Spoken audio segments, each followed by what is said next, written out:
Hello, everyone.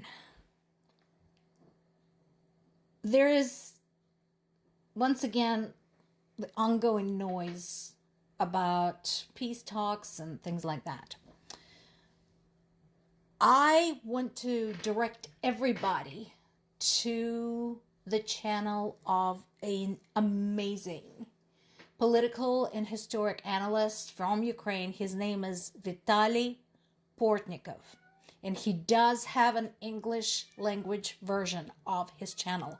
He doesn't do all of his videos in English, but he does a lot. And so when I see headlines like this one that solid progress has been made or that the talks in Miami have been productive, I usually refer to Portnikov and what he says, that basically all of this is just continued attempts by Russia to stall for time. And not only that, but it is also an attempt to avoid additional sanctions by the US and by European nations. So when, for example, somebody like Zelensky says, well, there's some things that we're not ready for, and I'm sure there are things that Russians are not ready for, I invite everybody to consider, once again, what is actually going on at the front lines and what is going on all over Ukraine.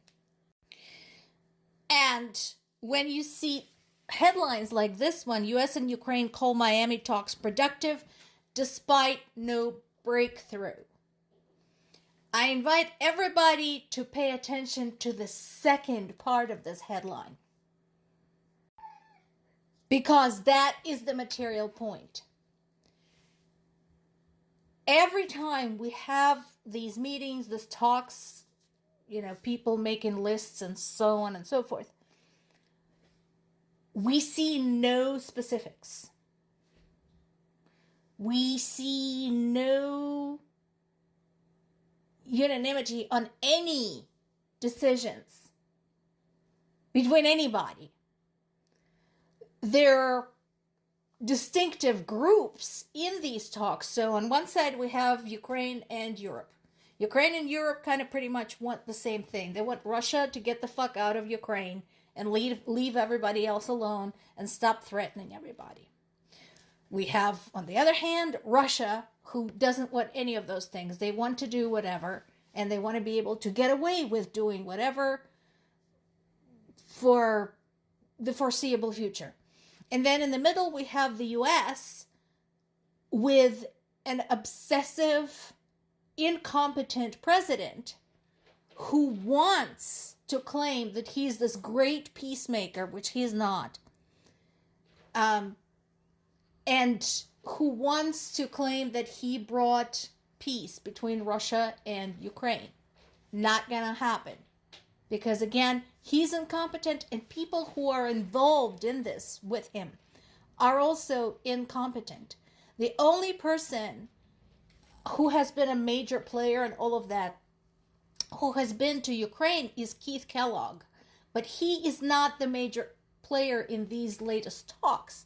It's very possible because he has been to Ukraine and basically came back and said, guys, it's freaking hell over there. What Russia is doing is unconscionable. So, Kushner hasn't been to Ukraine. Witkoff has not been to Ukraine. Trump has not been to Ukraine. What foundation do they have about talking about what is going on there and what should be going on there, considering they haven't been there, they haven't seen what's going on the ground? Now, some days ago, 6 days ago, Ukraine had reached out to Russia and said, hey, could we maybe catch a breather for our people, at least on Christmas? Because Russia keeps claiming how they're fighting for their religious beliefs, for their traditions, and so on, right? So you would think when their opponent says, can we just have a Christmas ceasefire so that people can have at least that? You'd think that's a reasonable request. But no, they said Christmas ceasefire depends on reaching the peace deal. And of course, peace deal has not been reached and Christmas is Thursday. So what that tells me, and should tell everybody else, is not only that Odessa should be bracing for a rather horrific Christmas. Odessa has been one of the biggest targets lately, but also everybody else.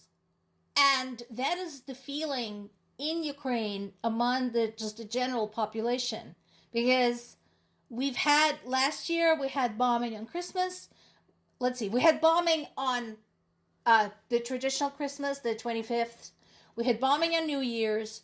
We had bombing on the old Christmas, the Greek Orthodox Christmas, which is January 7th. We had bombing on Easter. So it has been nonstop. So for all of Russia's talks about, protecting their faith and so on, when people of faith want to celebrate a holiday without having bombs dropped on their heads, they're like, no, not interested. My way or the highway. And that is a big concern, a huge security concern right now. Again, not just in Odessa, in all major cities, in all of the surrounding areas, the border areas, all of them. I asked my parents about this and I said, guys, do you think you're going to get bombed on Christmas? And they both almost in unison went like, yeah, we already know that. We are already bracing for that. Meanwhile, in Russia, they seem to be undergoing another general epidemic. We had one general who was killed in Moscow in a car bombing. We don't know who did it. So that particular dude, Savarov, was the head of the Russian Armed Forces General Staff's Operational Training Department. So basically, he's the guy who trains soldiers to kill Ukrainians. But nobody claimed responsibility yet for this. Not Ukrainian security services, not Ukrainian underground movement. Could be either, or could be somebody from Russia that he may have stepped on Putin's toes and somehow. Speaking of which, then there is this guy. So Russian general who said Russia had successfully occupied Kupiansk. Remember that story? So that general's name was Sergei Kuzovlev. And he was briefing Putin about the situation in Kupiansk. And Putin asked him,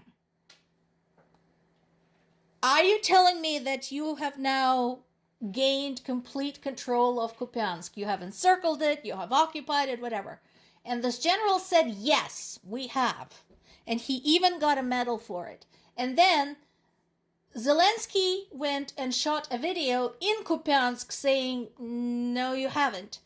And then the story dropped about a group of Russian soldiers who got surrounded by Ukrainian army in Kupiansk and were given nothing except Russian flags to wave before the camera to pretend that everything was fine. Well, that general had disappeared. And there are now rumors that he might be dead. It happens.